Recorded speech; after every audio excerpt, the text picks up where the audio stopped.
नमस्कार साथियों, आपका स्वागत है एक बार फिर से नए वीडियो में। और आज इस वीडियो में बात करेंगे खास तौर पर ईपीएस पेंशनर्स के लिए एक और बड़ी खबर। जैसा कि आप जानते हैं, ईपीएस पेंशनर्स लगातार धरना प्रदर्शन कर रहे हैं और उनकी मांग है कि न्यूनतम पेंशन उनको 7500 रुपये तक मिलनी चाहिए।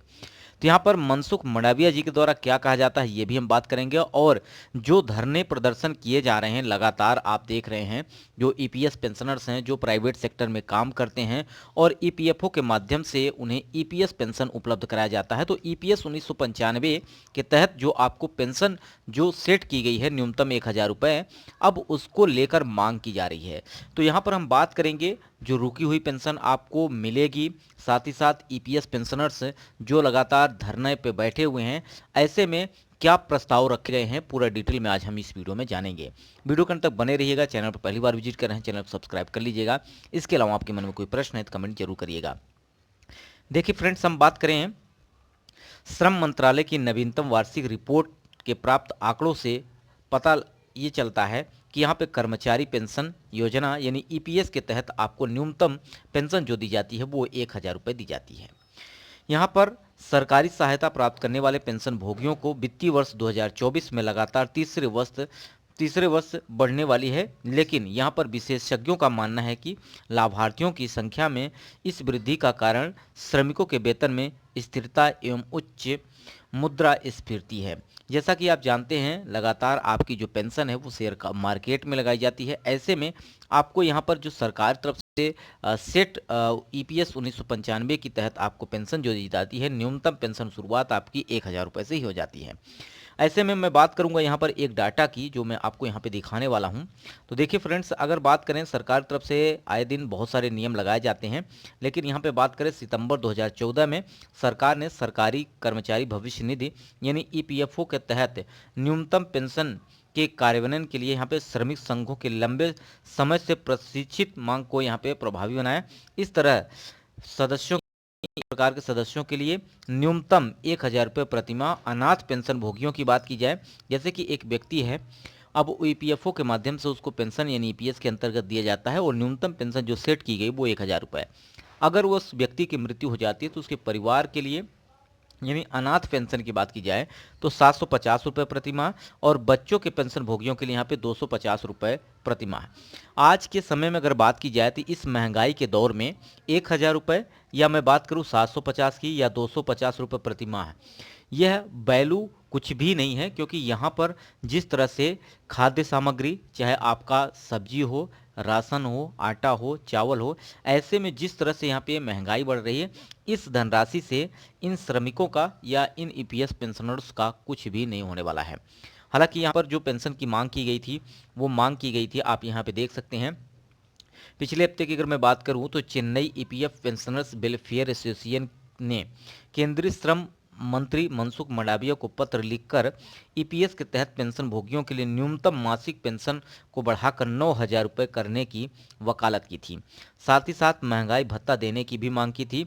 इसी के तहत ईपीएस 1995 राष्ट्रीय आंदोलन समिति की एक प्रतिनिधिमंडल ने पिछले महीने ईपीएफओ के वरिष्ठ अधिकारियों को से मुलाकात की और न्यूनतम मासिक पेंशन 7500 रुपये मांग करने की यहाँ पर जोर दिया। देखिए फ्रेंड्स, अगर बात करें, मैं खास तौर पर ईपीएस पेंशनर्स की बात कर रहा हूँ, क्योंकि प्राइवेट सेक्टर में अपनी बहुत सारी ज़िंदगी उन्होंने लगाई और उसके तहत उनका खुद का पैसा है। भाई, खुद का पैसा। सरकार की अगर मैं बात करता हूं तो सरकार अभी जो सामाजिक सुरक्षा पेंशन ले रहे हैं, उनका किसी प्रकार का कोई कटौती नहीं हो रहा है। फिर भी उनके खाते में 3000 से लेके 15,000 रुपये तक आपको यहाँ पे पेंशन दिए जा रहे हैं प्रति माह। लेकिन उसकी कंडीशन भी है, समस्त जो पेंशनर्स हैं, कुछ कुछ राज्यों में आपको पेंशन दी जा रही है, लेकिन कुछ राज्य ऐसे भी हैं जहाँ पे 500 रुपये भी पेंशन दी जा रही है, ये भी आप समझिएगा। लेकिन जो सरकारी कर्मचारी हैं, यूनिफाइड पेंशन स्कीम का अब लाभ लेंगे, ऐसे पेंशनर्स को उनके बेसिक सैलरी का यहाँ पर 50% यानी मिलने वाला है। तो ऐसे में जो पेंशनर्स प्राइवेट सेक्टर में काम किए हैं, जो ईपीएफओ के माध्यम से पेंशन दिया जा रहा है, उनका खुद का पैसा कटा हुआ है और खुद का पैसा बैंक में जमा है, उससे ब्याज मिलती है, और उसके ब्याज मिलने के बाद भी जो उनको ब्याज मिलती है वो भी नहीं मिलता। तो ये इसको लेकर यहाँ पर हंगामा जारी किया गया है, यानी ये जो धरने प्रदर्शन हो रहे हैं, मेन कारण यही है। तो यहाँ पे 1,000 रुपये, 2,500 रुपये, जैसे बहुत सारे फ्रेंड्स ने कमेंट की है कि सर हमें 200 रुपये 2,000 रुपये मिल रहा है, 2,200 मिल रहा है, 2,500 मिल रहा है। तो ऐसे में यहाँ पे जो पेंशन दी जा रही है वो न्यूनतम पेंशन की मांग 9,000 रुपये और यहाँ पर 7,500 रुपये की मांग की जा रही है। तो ऐसे में अगर एक कोई ऐसी वैल्यू सेट हो जाए जिससे पेंशनर्स को, जो वृद्ध हो चुके हैं, रिटायर हो चुके हैं, उनका जीवन यापन में कोई प्रॉब्लम ना हो, कोई समस्या ना हो, और सबसे बड़ी बात है कि यहाँ पर अगर उनको ईपीएस के अंदर पेंशन दी जा रहा है तो उन्हें अन्य प्रकार की कोई पेंशन नहीं मिलती है, ये भी सबसे बड़ी समस्या है। तो ऐसे में यहाँ पर जो कि धरने प्रदर्शन के दौरान यहाँ पर जो सरकारी जो पेंशनर्स हैं उनको ज़्यादा मिल रहा है, लेकिन जो प्राइवेट सेक्टर में काम कर रहे हैं उनको कम मिल रहा है। तो ऐसे में चेन्नई में जो कि ईपीएफ पेंशनर्स वेलफेयर एसोसिएशन ने यहाँ पर केंद्रीय श्रम मंत्री मनसुख मंडाविया से पत्र लिखकर इसकी मांग की है। वहीं पे अगर मैं बात करता हूँ, ये नई अपडेट आपको मैं प्रोवाइड कर रहा हूँ। ईपीएस पेंशन अंशदायी योजना है। इस प्रकार से पेंशन योजना आनुपातिक, हालांकि ये कर्मचारी के जीवन काल के दौरान वेतन में स्थिरता और मुद्रास्फीति में वृद्धि का मतलब उनके योगदान कम है। इस प्रकार कर्मचारी के पास बहुत कम कोष और बाद में बहुत कम पेंशन बचती है, जिसे बाद में सरकारी धन से पूरा करना पड़ता है। तो इसकी जो वजह बताई गई कि जो बहुत सारे पेंशनर्स हैं जो जो उनका टाइम पीरियड होता है उस दौरान पूरी नौकरी नहीं करते हैं, उसके बाद वो अपनी पेंशन को मांग करते हैं कि हमें भी एक बराबर पेंशन मिले। देखिए, यहाँ पर सरकार की तरफ से जो पेंशन आपको दी जाती है, आपका जितना ही आपका पैसा है जो आपकी ईपीएस में जमा है उसी के अनुसार आपको यहाँ पे पेंशन दी जाती है। अगर सबको एक न्यूनतम की जाएगी तो इस पर जो कि राजकोष घाटा होगा, इसके लिए यहाँ पर बात की जा रही है। ठीक है, तो मैं आपको दोनों तरीके बता रहा हूँ। वहीं पे बात की गई है प्रबंधन विकास संस्थान के सहायक प्रोफेसर आर श्याम सुंदर का कहना है कि ईपीएस के अंतर्गत बड़ी संख्या में ग्राहकों को कम वेतन मिलता है, जिससे उनकी कार्यशील आयु के दौरान पेंशन में उनका योगदान बहुत सीमित हो जाता है, जिससे वे पेंशन के बजाय सामाजिक पूंजी पर अधिक निर्भर हो जाते हैं। ऐसा यहाँ पर ये बताया गया है, इसी कारण आपको यहाँ पे पेंशन कम दी जा रही है।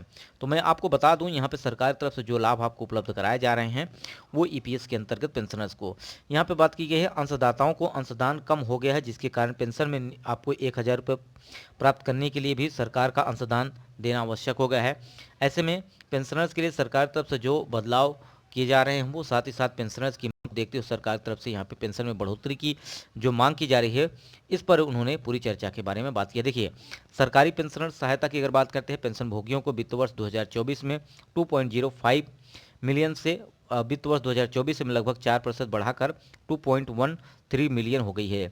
हिस्सेदारी के लिहाज से सहायता प्राप्त करने वाले पेंशन भोगियों की संख्या 27.3% रही, जो इसी तरह से अवधि में 27.2% थोड़ी अधिक है। तो यहाँ पर जो अपडेटेड है ये जानकारी आपको कैसे लगे कमेंट बॉक्स बताइएगा। पेंशन क्यों नहीं बढ़ रही है इसका भी डाटा आप समझ चुके हैं, और साथ ही साथ ये बात करें तो यहाँ पर मांग भी की जा रही है 9,000 की और यहाँ पर 7,500। तो इस तरह से कौन सी यहाँ पर अभी फाइनल डेट और फाइनल धनराशि सेट होती है अभी इस पर कुछ कहा नहीं जा सकता, लेकिन अभी कार्यक्रम चल रहा है। आगे आने वाले समय में ये सारी अपडेट आपको मिल जाएगी। वीडियो को लाइक, चैनल सब्सक्राइब कर दीजिएगा। वीडियो यहीं समाप्त करते हैं। नमस्कार, जय हिंद, जय भारत।